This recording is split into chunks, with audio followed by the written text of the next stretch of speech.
Good evening. We are going to be doing another Ryong Moo Kwan in-depth tonight.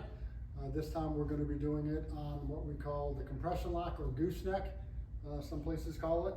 And so this is just a simple technique where I'm just going to come in, reach under, and I've got them here locked up, okay?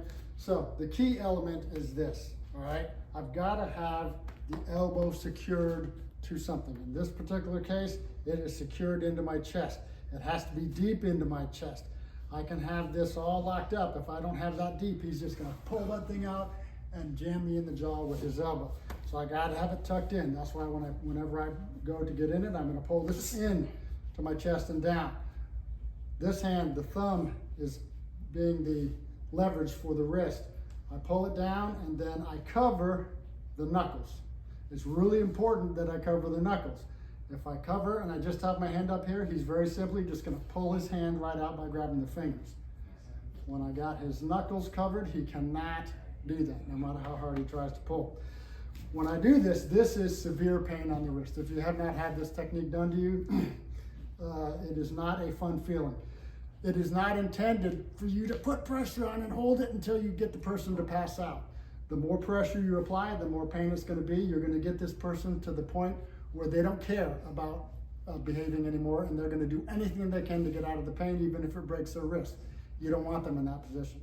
I got them locked in here, I got it popped, I'm gonna pop them every once in a while, but if I'm here and I'm gonna be doing something with him, I wanna make sure that the minute he does something I don't want, makes a fist or anything, I just pop it and bring that pain back, and he knows I don't do anything other than what I want him to do. If I'm using this as an existing technique to take a person down, I can very simply just grab this and pull down sharply, pull them over, and pin them to the ground, okay? So, the key elements of that is that I've got the elbow tucked in tight so that it can't maneuver, and then I've got my thumb as the leverage, fingers on the palm, and the other hand is covering the knuckles so that he can't pull his fingers out from underneath it.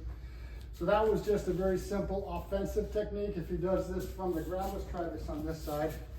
Let's say he grabs the wrist. I can just simply come out so the thumb's on the outside. Then as I step behind him, I'm gonna catch that elbow, pull it in, cover, and lock them up, I got it. All right, so everything is there. Thumb is there for leverage, so that I'm bending it over. Got this wrapped, knuckles covered, elbow secured. Very easy to get in there. Let me do that one more time so you can see. All I'm doing is getting down below him so my thumb comes up on the outside of his wrist, and then I'm gonna step behind him and catch his elbow. And here I am, ready to go. Okay? We can do this from the punch. Go ahead and, so he's gonna go ahead and punch. It's easy, I'm just gonna block, step through, same thing, tuck that elbow in, got him locked up. He's ready to go. I can put him down again. I'll move it, whatever I want to do to lock him up, okay?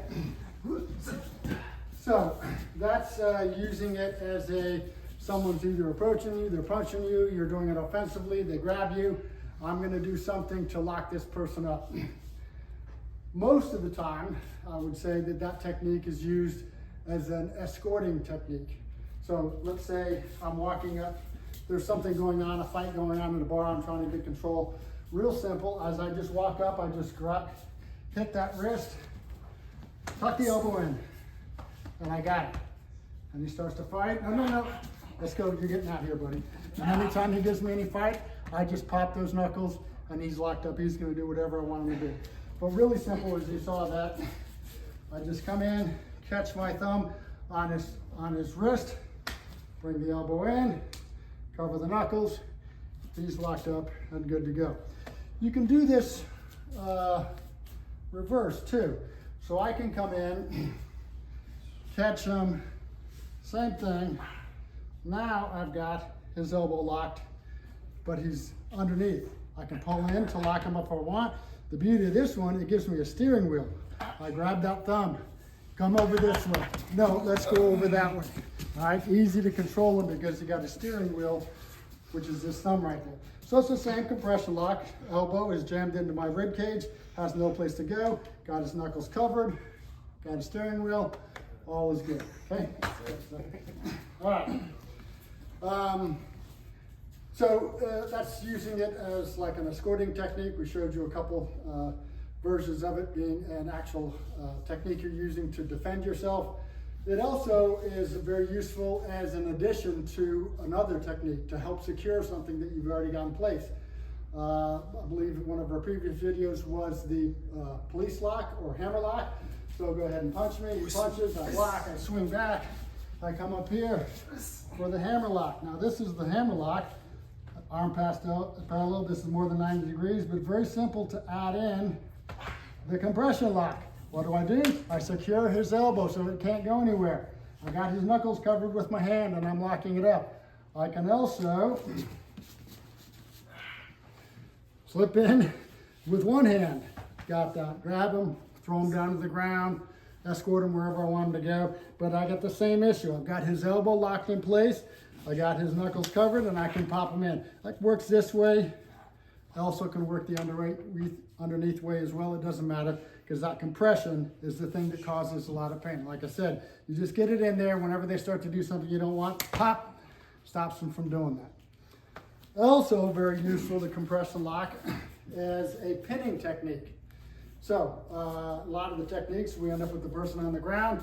Great way to pin them on the ground is by using this compression lock. So let's say, go ahead and punch. So I'm gonna block, I'm gonna twist him down to the ground. He's in here. I'm just gonna step in, drop my knee on his chest. Bend that knee, elbow, so it's blocked up against my thigh, reach under, and there it is.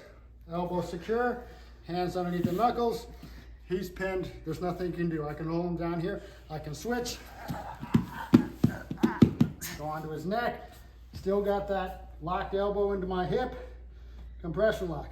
Also, can easily put that on the ground. Guess what? Now, I got my hand on his elbow, the floor is holding the back of his knuckles.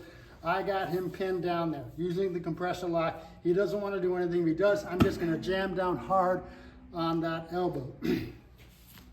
Can also do it the other way to where the floor is securing his elbow and I'm just putting all my weight on the top of his knuckles there to get that compression lock going. I'm sorry, Rashid, I know that this is thinking. All right.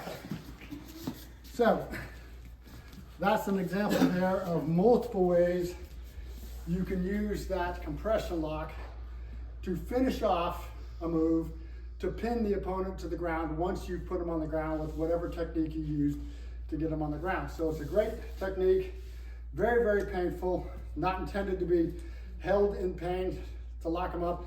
You get them in that position and then you pop it anytime they do something you don't want. But it's great for a regular technique to put them on the ground. It's great as a technique add-on to help control the person, or especially good if you get the person on the ground to pin them there so that they can't get up and you can seek help or call police, whatever you need to do while they're pinned to the ground. So that's the Ryong Moo Kwan in depth for our gooseneck or compression lock. The key elements are securing the elbow so that it can't go under. Remember, it can't be up on your chest.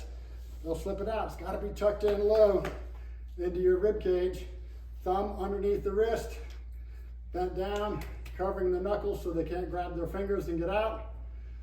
Basic elements to make sure that you're secure and you can inflict a lot of pain on the opponent to get them to do whatever you want them to do.